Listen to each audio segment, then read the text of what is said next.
যে অন্যায় বিচার করেনি, নিজের আত্মীয় পার্টির লোক, নিজের পাড়ার লোক, গ্রামের লোক এই রকম ভেবে কথা বলেনি, কঠিন কিয়ামতকে সামনে রেখে কথা বলেছে, হক কথা বলেছেন, ওই ব্যক্তিটা ওই রহমতের ছায়াতে থাকবি। জি, বিশ্বনবী মক্কা বিজয় করলেন, প্রধানমন্ত্রী হলেন। ইহুদিদের এক মেয়ে চুরি করে ধরা খেয়েছে, ফায়সালা হচ্ছে তার হাত কাটতে হবে। যখন এ ফায়সালা এসে গেল, ইহুদিরা এসে বললেন, ইয়া রাসূলুল্লাহ, আমরা এখনো ইসলাম মানিনি, কোরআন মানিনি, তবে কোরআনের বিচার কেন নেব? আমাদের বিচারটা তৌরাত থেকে করে দিতে হবে, যেহেতু আমরা তৌরাতের আওতাভুক্ত নিজের জীবন চালাচ্ছি। কিন্তু তাদের জানা ছিল না আল্লাহর নবী একজন সাহাবীকে তৌরাতের পণ্ডিত করে নিয়েছিলেন, হাফিজ করে নিয়েছিলেন। নবীজি বললেন, ঠিক আছে, যাও তোমরা তৌরাতের পণ্ডিত নিয়ে এসো এবং মুজরিমকে নিয়ে এসো। তারা সেখানে এসে হাজির হলো। তারা তাদের হাফেজগুলোকে বলতে বলতে এলো, তোদেরকে কিছু টাকা দেওয়া হবে, যে জায়গায় হাত কাটার কথা আছে ওই শব্দটাকে চেঞ্জ করে দিয়ে ওই শব্দটাকে বাদ দিয়ে লাফিয়ে তুই পড়ে নিবি, তাইলে আমার মেয়ের হাত কাটাটা বন্ধ হয়ে যাবে। সম্ভ্রান্ত ঘরের মেয়ে। এবার তারা সেই রকম টাকা খাওয়া হাফেজ তারা এসেছে। নবীজি বললেন, বলো চুরির শাস্তি কি তৌরাতে আছে? ও পড়তে পড়তে ওই জায়গাটা যখন টপকে দিছে, আমাদের সাহাবীদের ভিতরে যে হাফেজ ছিল বললে, দাঁড়িয়ে যা, দুটো শব্দ বাদ করে দিলে এটা করা যাবে না, মেয়েটির হাত কাটা হয়েছে। বন্ধুরা আমার, তখনই বিশ্বনবী বলেছিলেন, ওয়ালাউ কানা বিনতি ফাতিমাতা, এই জায়গায় যদি আমার মেয়ে ফাতেমা হতো তা আমি নবী মুহাম্মদ সাল্লাল্লাহু আলাইহি সাল্লাম নিজের হাতে তার হাত কেটে দিতাম।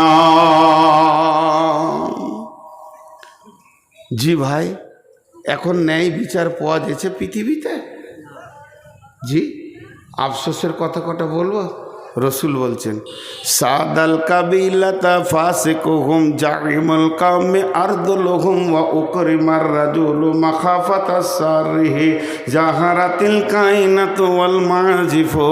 এমন একটা জামানা আসবে রে, গায়ের নেতা হবে চোর, লম্পট, লুচ্চা, দাগাবাজ, বেঈমানেরা।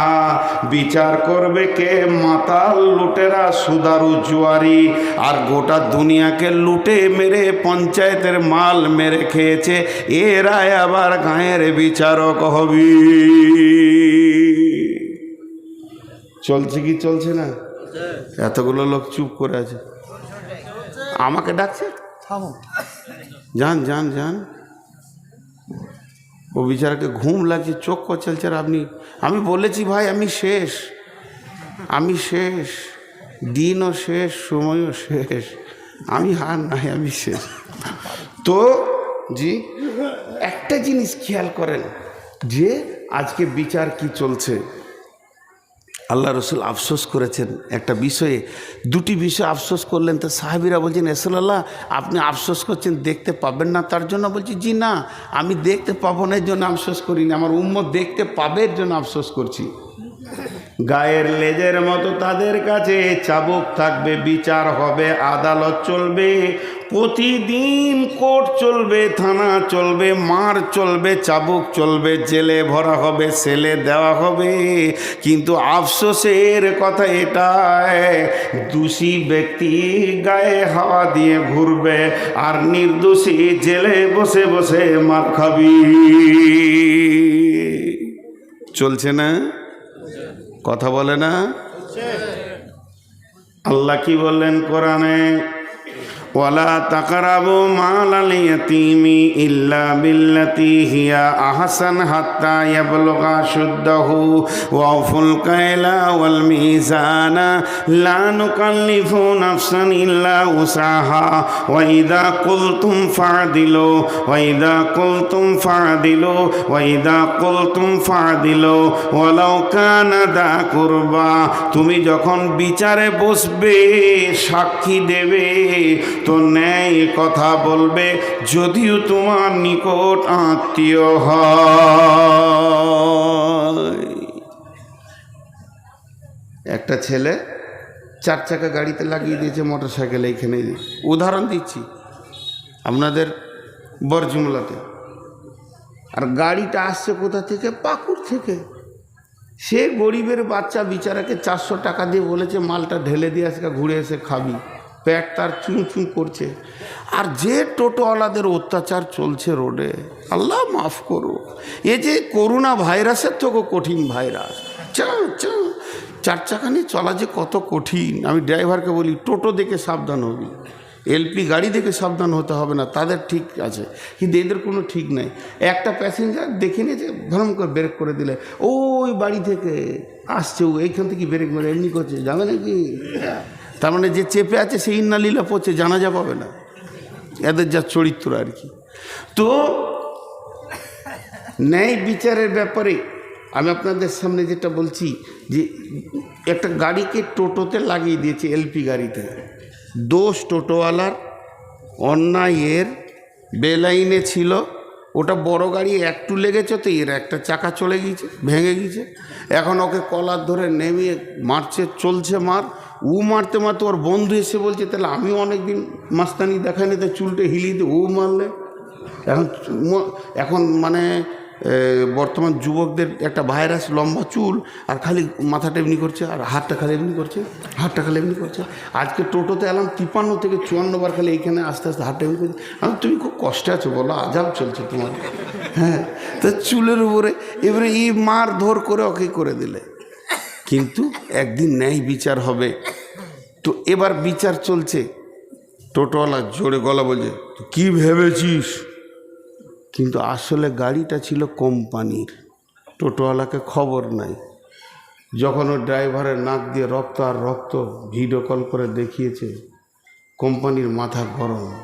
ওদের ইন্স্যুরেন্স করা থাকে 23 লক্ষ, 40 লক্ষ, 5 কোটি, 15 কোটি, 16 কোটি। জি, শিল্প ব্যাংকে শুধু অ্যাকাউন্ট খুলতে গেলে 10 কোটি টাকা লাগে, অ্যাকাউন্ট খুলতে, রানিং করতে। তো সেই রকম তারা বড় কোম্পানি, মনে রাগ হয়েছে, 4খানা কেস ঢুকেছে। মাল লুট, টাকা পয়সা লুট, মাল নষ্ট, 13 লক্ষ টাকার মাল ক্ষতি দিয়ে দিয়েছে। 4খানা কেস একদম কলকাতায় মেরেছে, লালবাজারে। ওখান থেকে খবর আসছে লালগোলায়, আসামি তুলো। রাত 3টের সময় পুলিশ এসে টোটোওয়ালার ঘর ঘেরে টেনে বার করছে। কি হলো? বলে এতগুলা কেস আছে, চোর। ঠান্ডা ঠান্ডা মানে ওর গোষ্ঠী পর্যন্ত ঠান্ডা।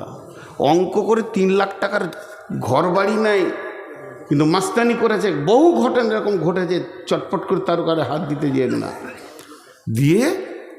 যখন ওকে থানাতে বসানো হয়েছে, মন দিয়ে শুনবেন, একদিন ও তো বসিয়ে আছে, থানা বড়বাবু যে বসলো, একদিকে এসপি, একদিকে ডিএম, একদিকে এসডিও, আর একদিকে আরও কিছু কোম্পানির লোক। বিরাট টিম নেমে গেছে। ওকে তখন বলছে, তুই লাগিয়েছিলি না গাড়িটা লাগিয়েছিল? তখন গলার ভিতর থেকে, আস্তি করে কেন বলছিস? তুই সেই দিনে কেমন করছিলি? যেদিন মেরেছিলি সেই দিন তোর গলার সাউন্ডটা কেমন ছিল, আজকে কেন হালকা হয়ে গেল? আদালতের মাঝে পড়েছো, সৈন্যের মাঝে আছো, এখন তোমার সমস্ত আম শুকিয়ে চূড় হয়ে গেছে। এখন তুমি আর আমলাও, তোমার নাম আমচুর। টেনেও সোজা করা যেছে না। বড়বাবু বলছে, গলা ঝেড়ে কথা বল, পানি খা। বলছে, স্যার ভুল হয়ে গেছে, চলবে না। তো আমার আল্লাহ বলছে, আমি জিভটাকে রেখেছি 32টা সৈন্যের মধ্যখানে। 2টি সিবিআই কাস্টম তার ওপরে আছে, 2টা সিআইডি রয়েছে, এই দিকে দুইটা কাস্টম অফিস তাকে ঘিরে রেখেছে। মাথাটা হলো গোটা বডির আদালত। এতগুলোর ভিতরে যেদিকে তুই কথা বলিস এটাই হলো তোর কথার জায়গা। আল্লাহ বলছেন ওয়াইদা কুলতুম, যখন তুই কথা বলবে ফাদিল, ইনসাফ করে কথা বলবে। তোর বডিটি আমার সিআইডি কাজ করছে। ফাদিল ওয়ালাউ কানা দা কুরবা, যদিও সে নিকট আত্মীয় হয়। বাদশাহ নিজে হরিণ শিকার করতে গিয়েছে, এইরকম করে তীর ধরেছে, একবারে ফলা তীর। হরিণকে পাবে তো আর ওখার দুনিয়া থেকে বেঁচে থাকতে হবে না। আর যেই তীর ছেড়েছে হরিণটা তরক করে লাফিয়ে উঠেছে, আর লক্ষ্যভ্রষ্ট হয়ে পায়ের তলা দিয়ে সেই তীর নদীর ধারে এক বুড়ি এমনি করে কাপড় সাফ করছিল, আর ওর একমাত্র বিধবা মেয়ে বাচ্চাটা দাঁড়িয়েছিল, কানে পড়ে স্পট হয়ে গেল। কাজীর কাছে বিচার চলে গেল। বাদশাহ নিজে মেরেছে, দেশের বাদশাহ মেরেছে, আর বিচার গেছে কাজীর কাছে। আজকে শুক্রবার, রবিবার বিকাল 3টে ফাইসালা হবে। বাদশাকে এনে হাজির করা হলো। বাদশার সিংহাসনে নাই, কাঠগোড়ায় দাঁড়িয়ে আছে, বুড়ি দাঁড়িয়ে আছে, দাফন কাফন হয়ে গেছে। একদিকে স্বামী হারিয়েছে, এবার সন্তান হারালো, যার মুখ পানে তাকিয়ে দুনিয়ার আলো দেখছিল। বাদশাহ তীর হাতে করে গিয়েছে, কাজী বিচার দিচ্ছে। বাদশাহ বলে বলুন, তুমি মেরেছো? বলে হ্যাঁ স্যার।